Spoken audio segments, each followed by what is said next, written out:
the approximately 1880, people started getting restless.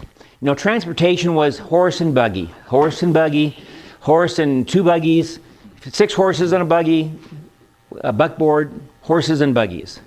But they had trains, so people could go one direction in one mode of transportation, but they weren't in control of things. So about 1882, they came out with bicycles. That bicycle is an 1882 bicycle. Why is it so tall and why is it so ungainly looking? Is because they needed it to have a giant wheel because they hadn't invented gear drive or chain drive in that. So if you had a small size bicycle that you could sit on, that you wouldn't do headers on, the tire would be real small and you would go this speed. So initially that was the first bicycle, and they would even race those in the 1880s. I mean, it's amazing that they would ever think of racing those in the 1880s, but they did. Primarily in Europe, not in America, because everything was dirt. We didn't have a road system. We might, even downtown Boston might only have one or 2 miles of not even paved road, but maybe a flat road. But Europe, they had some pretty good road systems. So that was in the 1880s, and that carried up to about 1893, 1894. That bicycle is an 1897 bicycle. That bicycle is one of the very first ones that has a chain drive and gears and wooden wheels. That was a racing bicycle for 1897, and that was a track bicycle. The wheels are the same size, and you can make them the same size because you had a gear ratio. In 1892, there was one manufacturer in the world that was making bicycles and motorcycles and cars. Only one, and that was John Perrin. In Europe, they did make motorcycles and cars in the 1800s in France. France was at least 5 to 7 years ahead of where the Americans were. 5 to 7 years ahead of anybody making motorized vehicles. But the Industrial Revolution in France started in the 1850s, where the Industrial Revolution in America started in the 1880s. Also, France has something that we didn't have in America. France has had families that had generations and generations of cabinet makers, boiler makers, blacksmiths, where they just continued to do that generation after generation. America was still settling land. We've never really had a deal in America where for 10 generations we do the same thing. We just don't really do that. Even if you're ultra rich and you're a Vanderbilt, you're only rich for 1 or 2 generations, and then you kind of spend it all and you're not anymore. But in Europe, until the big wars started, they were really organized as far as what each family did. So in 1892, they made their first motorcycles, and they weren't steam powered; they were gasoline powered. In 1893, they made their first cars, and they were gasoline powered. You know, we did have a big era in Europe from the 1840s to 1880s, 1890s, that a lot of things were steam powered. And in America, we had steam in about 1899 to 1902. So steam was the biggest mover of items for transportation, but they weren't very practical. It wasn't until gasoline came around that you could actually envision of making something and driving it for a distance. John Perrin was made on the French-Swiss border, and they made cars to sell starting in late 1896. John Perrin was a Swiss clockmaker family. This has a 3-speed transmission on the column from 1896. It has a single-cylinder motor, and it has an emergency brake, and the transmission has got the only kind of gears that seemed to be practical at the time. They were making clocks for the top of big churches, so those are open spur gears. And those open spur gears would last hundreds of years. So the transmission this has is 3 giant spur gears open in the wind, and they've been open in the wind for 117 years, and driving down the road, this is still quiet driving down the road. And this is the oldest production car in America.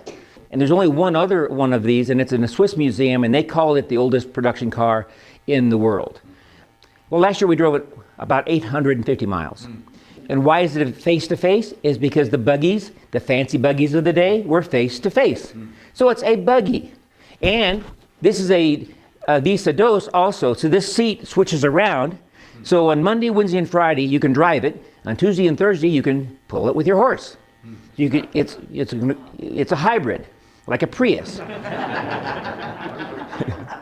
This car was kept at the family's barn. In the Boer Wars and the First World War and the Second World War, they bombed the house, they bombed the factory, they bombed the barn, but they didn't hurt the car. So the family wanted this out of France in 1951. They figured France would always be involved in wars. So Decameron Peck, which is a very famous American collector, brought it to America. And it was his collection. Then it was in another collection. And then when I got it, I actually was the first one to actually sort it. So it goes down the road correctly and it drives just like any modern car. We'll go to the next car, the Darracq. Darracq had the first V8 in 1906.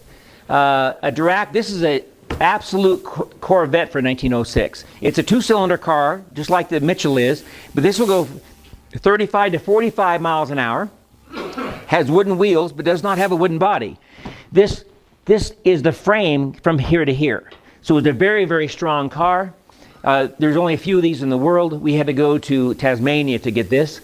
And then I sorted it and I restored it. And then Mary and I drive this a lot. Darracq won all kinds of races for the city-to-city races. The next car is our 1905 Mitchell. This car is not the oldest Mitchell, but this is a very important Mitchell to one family. And he was the mine superintendent for the Oroville mines. They had the dredgers in Dredgerville, California, and in 1906, the river that's right outside of Oroville flooded, and it's called the Feather River, and it killed 25% of the people in Dredgerville. And this was owned by the mine superintendent, so they went back to the river where the floods were a couple months later, and all I could find was this car. So this car was kept in the basement of the original family's home in Paradise, California until 1990. And 4 generations of people had walked around it.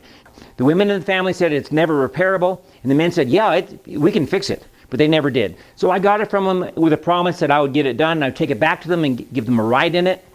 And I got it done very correctly last January, and we took it back to Oroville in the original house. So, and we gave the 95-year-old grandson and his 93-year-old wife, we dressed them up in our dusters and our stuff. It meant a tremendous amount to them.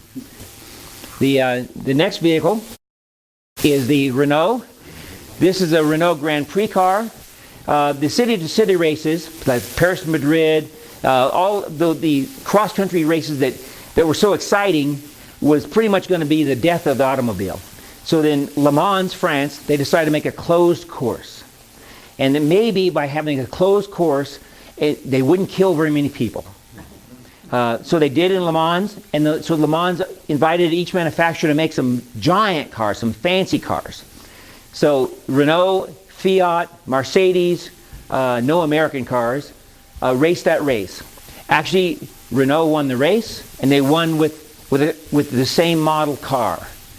This has got a 528 cubic inch motor in it, and this will still go more than 80 miles an hour today. And that's pretty amazing when you have a 1907 car. You got to be going 60 just to put it in fourth gear.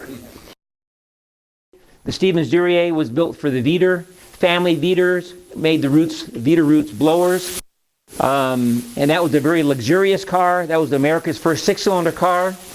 That's a 60-mile-an-hour luxury car, and that was owned by the Rockefellers till the 1960s. So that's a very, very, very rare, luxurious American car, and that would be as good as a 1907 car got for America, and this was as good as it got for a European car for 1907. Now we'll go to motorcycles for a little bit. Before 1910, all American motorcycles were little one-cylinder belt drive things. This was way out of the mold. This was a Pierce Arrow motorcycle. Pierce Arrow was another manufacturer like Stevens Duryea that made some of the most luxurious cars in the world.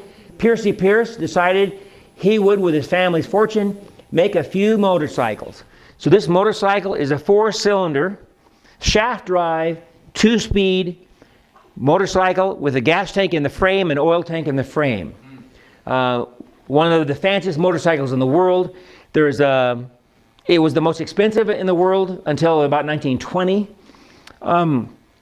This one is one of the 2 in the world that are complete and run.